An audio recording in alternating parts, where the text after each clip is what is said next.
অজ্ঞানতিমিরান্ধস্য জ্ঞানাঞ্জনশলাকয়া চক্ষুরুন্মিলিतं येन তস্मै শ্রী গুরুবে নমঃ। স্বামী গহনানন্দ, এক উৎসর্গীকৃত জীবন। পূজ্যপাদ মহারাজকে দেখলে মনে হতো গম্ভীর প্রকৃতির। সকলের কাছে তিনি গম্ভীর বলে পরিচিত ছিলেন।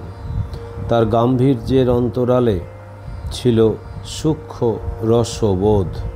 মহারাজ তখন সেবা প্রতিষ্ঠানে অসুস্থতার কারণে ভর্তি ছিলেন। একদিন এক যুবক মহারাজকে দর্শন করতে আসে। তার প্রণামাদি পর্ব শেষ হলে তিনি তার সেবককে বলেন দর্শনার্থী যুবককে প্রসাদ দিতে। প্রসাদের কথা শুনে সকলের মনে কৌতূহল হলো।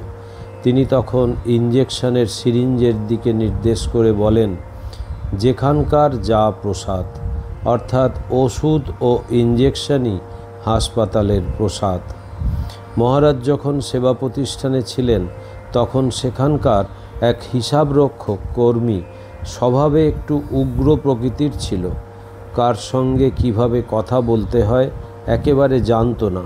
তার মধ্যে ছিল প্রচণ্ড আত্মম্ভরিতা। একদিন সেই কর্মী ক্রমাগত গোঁজামিল দিয়ে তাকে খরচের হিসাবপত্র বোঝাতে চেষ্টা করছিল। মহারাজ তো ছাড়ার পাত্র নন, হিসাব ঠিকঠাক চাই। কাজেই কর্মীটি নিজের দোষ ঢাকতে অত্যন্ত রূঢ়ভাবে বলে উঠল, এসব হিসাব রাখতে রাখতে আমার চুল পেকে গেল। আপনি কি বলছেন মহারাজ? তিনি শুনে মৃদুস্বরে বললেন, তাই নাকি? আমার তো পেকে গিয়ে কবে পড়ে গেছে। এই ধারালো বুদ্ধিদীপ্ত রসস্বিক্ত উক্তি কর্মীর মাথায় ঢোকেনি। অগত্যা তার বাচালতা দেখে মহারাজ দূরে একটা লাঠি দেখিয়ে বললেন, দেখো, লাঠি ধরতে হবে না তো? তখন সেই কর্মীটি ম্লান হাসি মুখে নিজের ভুল স্বীকার করল। সেবা প্রতিষ্ঠানের আর একটা ঘটনা। একদিন রাত 10টা নাগাদ সাধুরা সারাদিন কর্মব্যস্ততার পর একসঙ্গে খাবার টেবিলে খেতে বসেছেন। মহারাজও সেখানে উপস্থিত আছেন। সকলকে খাবার পরিবেশিত হলে সাধুরা খেতে খেতে পরস্পরের মুখ চাওয়াচাই করছেন। কারণ কারো কারো পাতে তরকারির সঙ্গে আরশোলার টুকরো পড়েছে, আর মহারাজের পাতে পড়েছে আরশোলার মাথাটা। তিনি সেটি চামচ দিয়ে সরিয়ে রেখে চুপচাপ খেয়ে যাচ্ছেন। অন্য সাধুদের অবস্থা দেখে মহারাজ তাদের বললেন, এর ধরটি কোথায় গেল? নির্বিকার চিত্তে কোমল সংক্ষিপ্ত অথচ রসস্বিক্ত উক্তি, যা সকলের কাছে হাসির খোরাক হয়ে উঠল। পূজ্যপাদ মহারাজ তখন সংঘের সাধারণ সম্পাদক। পুরানো মিশন অফিসে আছেন। এক বিশেষ দিনে শ্রী সারদা মঠের মাতাজিরা বেলুর মঠে এসেছেন। মিশন অফিসেও এসেছেন মহারাজকে প্রণাম করবেন বলে। মহারাজ তখন অফিসের ওপরে নিজের ঘরে রয়েছেন। একজন সন্ন্যাসী গিয়ে মহারাজকে তাদের আসার সংবাদ দেন। মহারাজের আসতে একটু দেরি হওয়ায় মাতাজিরা অন্য একটা কাজে গেছেন। ইতিমধ্যে মহারাজ ঘর থেকে বেরিয়ে সামনের রেলিংয়ের ওপর হাতে ভর দিয়ে দাঁড়িয়ে মাতাজিদের দেখতে না পেয়ে ওই সংবাদদাতা সন্ন্যাসীকে জিজ্ঞাসা করলেন, ওহে, হোয়ার আর দ্য প্রাণাস? কারণ মাতাজিদের সন্ন্যাস নামকরণ হয় প্রাণা যোগ করে। মহারাজের এক কথায় উপস্থিত সকলেই হেসে উঠলেন। যোগোদ্যান মঠে অবস্থানকালে মহারাজ স্নানাদি করে নিত্য ঠাকুর প্রণামে যেতেন। ফিরে এসে মঠের সাধু ব্রহ্মচারীদের প্রণাম গ্রহণ করতেন। বিষ্ণু নামের জনৈক ব্রহ্মচারীর নানা কারণে প্রায় প্রণামে আসতে দেরি হতো। একদিন সকলের প্রণাম হয়ে গেছে। মহারাজ সেই ব্রহ্মচারীর জন্য অপেক্ষা করছিলেন। উপস্থিত সাধুরা সকলেই বিরক্ত। হঠাৎ সেই ব্রহ্মচারীর দ্রুত আবির্ভাব দেখে মহারাজ বললেন, কি হে, আমরা যে এতক্ষণ বিষ্ণুহীন যজ্ঞ করছিলাম। সকলেই হেসে ওঠেন, আর যারা বিরক্ত হচ্ছিলেন তারাও না হেসে পারেননি। একদিন ভক্তদের প্রণামের সময় জনৈক ভক্ত আবদার করেন মহারাজ যেন তার মাথায় হাত দিয়ে আশীর্বাদ করেন। এই দেখাদেখি উপস্থিত প্রায় সকলেই একে একে মহারাজের দিকে এগিয়ে আসতে লাগলেন, এমনকি যাদের পূর্বেই প্রণাম করা হয়ে গেছে তারাও।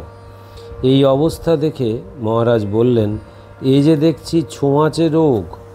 তারপর ভক্তদের উদ্দেশ্যে বললেন, যে যত তাড়াতাড়ি প্রণাম করবে তার তত বেশি পুণ্য। তার সরস মন্তব্যে বেশ কাজ হলো, সকলেই খুব তাড়াতাড়ি প্রণাম পর্ব শেষ করেন। মহারাজের মুখে মঠের প্রাচীন সাধুদের কিছু স্মৃতিচারণ নবাগত ব্রহ্মচারীদের শুনবার ইচ্ছা হয়েছে।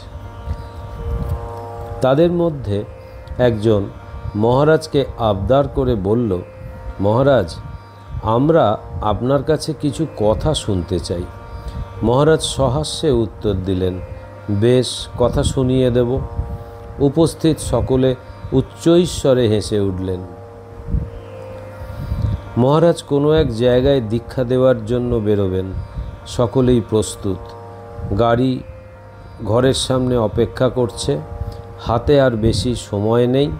এদিকে প্রণাম পর্ব শেষ করে মহারাজ সাধুদের সঙ্গে কথা বলছেন।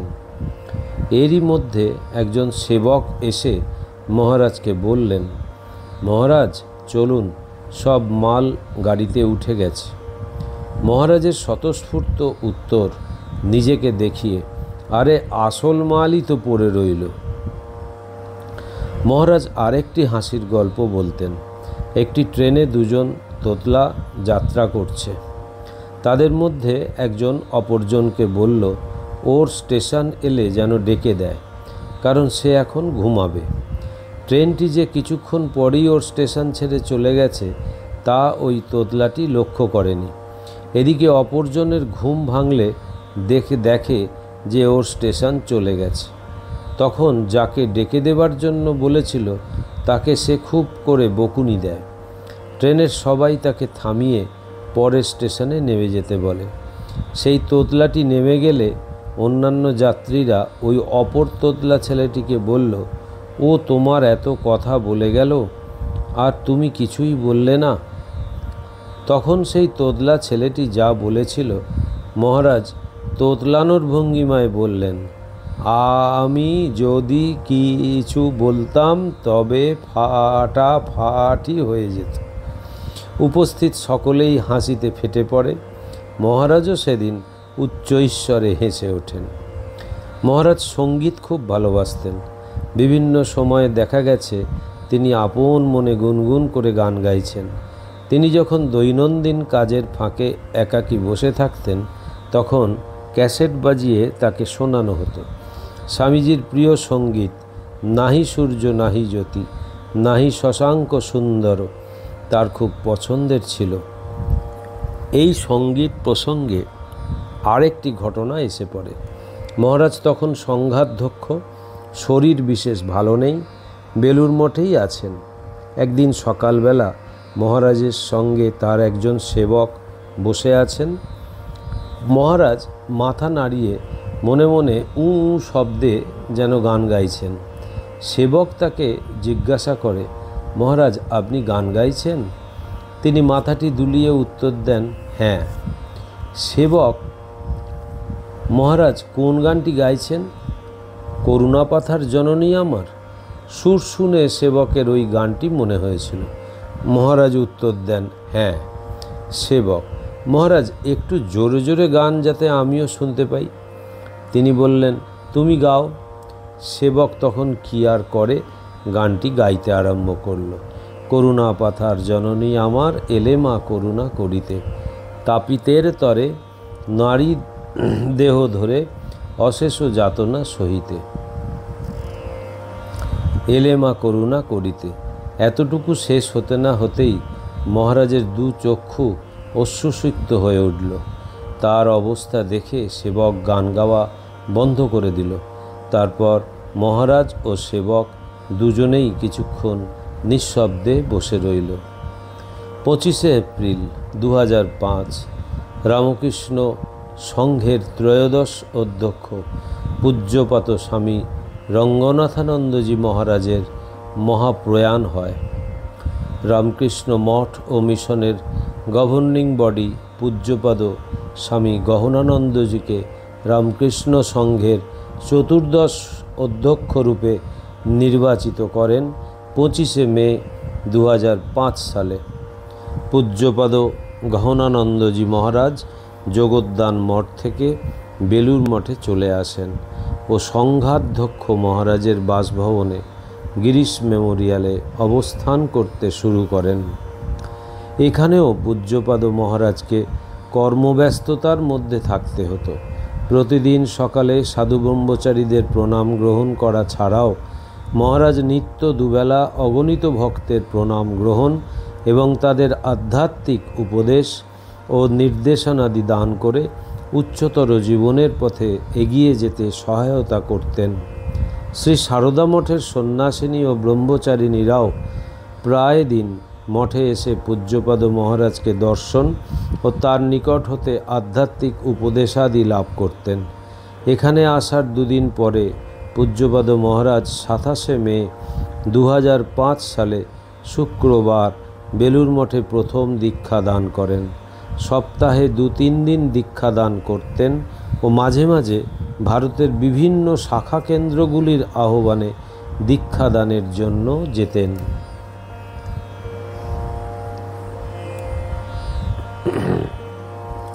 সংঘাধ্যক্ষের দায়িত্ব গ্রহণের পর পূজ্যপাদ মহারাজ দক্ষিণ ভারতের ব্যাঙ্গালোর ও কালাডি, উত্তর ভারতের দিল্লি, মায়াবতী, শ্যামলাতাল ও আলমোড়া, উত্তর পূর্বাঞ্চলের গৌহাটি, শিলং ও চেরাপুঞ্জি, পশ্চিম ভারতের বোম্বে, পুনে, পূর্ব ভারতের আগরতলা, দেওঘর, ভুবনেশ্বর, পুরী ও স্বামীজির বাড়ি কলকাতা প্রভৃতি কেন্দ্রে দীক্ষাদান করেন। এছাড়াও ভারতের বাইরে সিঙ্গাপুর, মালয়েশিয়া প্রভৃতি স্থানে বহু ভক্তকে দীক্ষাদান করেছিলেন। 2005 সালের 25, 26, 27 অক্টোবর বেলুর মঠে ত্রৈবার্ষিক সাধু সম্মেলনে পূজ্যপাদ মহারাজ সভাপতিত্ব করেন।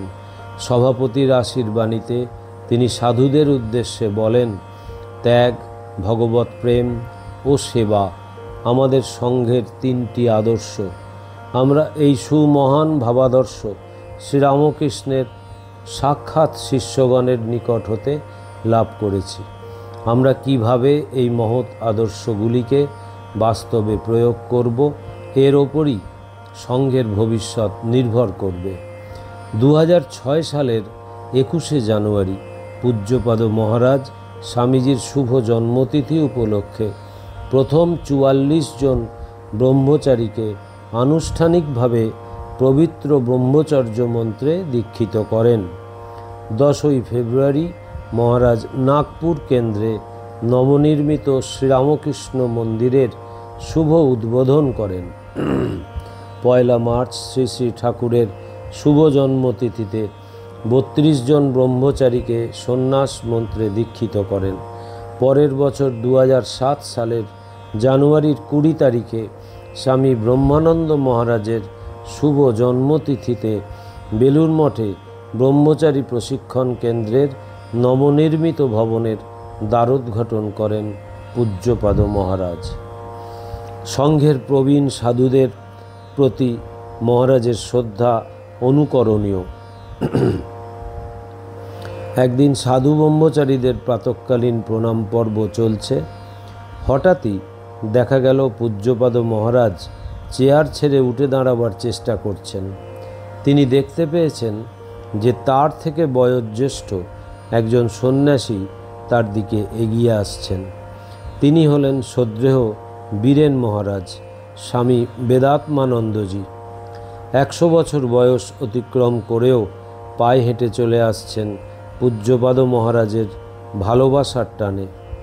তিনি কাছে আসতেই পূজ্যপাদ মহারাজের আবদার, আপনি আমার মাথায় একটু হাত দিন, অর্থাৎ আশীর্বাদ চাইছেন। শ্রদ্ধেয় বীরেন মহারাজ সংকুচিত হয়ে বললেন, তা কি হয়? তুমি আমাদের সংঘ গুরু, তুমি আমার মাথায় হাত দাও। শেষে পূজ্যপাদ মহারাজ তার পাদস্পর্শ করে ক্ষান্ত হলেন। পূজ্যপাদ মহারাজ সংঘগুরু হলেও অন্যান্য সকল সন্ন্যাসী ব্রহ্মচারীদের ঠাকুরের প্রতিনিধি জ্ঞানে যথোপযুক্ত সম্মান প্রদর্শন করতেন।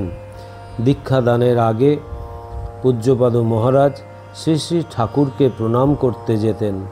এরকম একদিন মহারাজ দীক্ষাদানের পূর্বে শ্রী শ্রী ঠাকুরকে প্রণাম করার জন্য একজন সেবককে সঙ্গে করে মন্দিরের উদ্দেশ্যে রওনা হয়েছেন। এমন সময় একজন প্রবীণ সন্ন্যাসী পূজ্যপাদ মহারাজকে প্রণাম করবেন বলে এগিয়ে এসেছেন, কিন্তু সেদিন দীক্ষার দিন বলে তিনি জানতেন না। তাই পূজ্যপাদ মহারাজের পদতলে নতজানু হয়ে হাত জোর করে বললেন, মহারাজ আমায় ক্ষমা করুন, আজ দীক্ষার দিন বলে আমার জানা ছিল না। পূজ্যপাদ মহারাজ, ওঠো, তাতে কি হয়েছে? প্রবীণ সন্ন্যাসী, না মহারাজ, আমার জেনে আসা উচিত ছিল, কারণ আমি এসে আপনাকে বিরক্ত করলাম। আপনি আমাদের সংঘগুরু, শ্রী শ্রী ঠাকুরের প্রতিনিধি, মহারাজ আমায় ক্ষমা করুন। একথা শুনে মহারাজ আরও গম্ভীর হয়ে গেলেন। মুখমণ্ডল রক্তিমাভ হয়ে উঠল। সন্ন্যাসীকে দুহাত দিয়ে ধরে আস্তে আস্তে ওঠালেন এবং একটি হাত তার কাঁধের ওপর রেখে হাঁটতে হাঁটতে বললেন, দেখো, ঠাকুরের প্রতিনিধি আমরা সবাই, তুমিও যা, আমিও তাই। ঠাকুর কৃপা করে তার চরণে স্থান দিয়েছেন, এই কোনো সময় আর এরকম ভাববে না, বুঝলে? ওম নিরঞ্জনম নিত্যম অনন্তরূপম ভক্তানুকম্পাধীত বিগ্রহং বৈ ঈশাবতারম পরমেশমিড্ডম তং রামকৃষ্ণম শিরসা নমামহম। শ্রীরামকৃষ্ণার্পণমস্তু।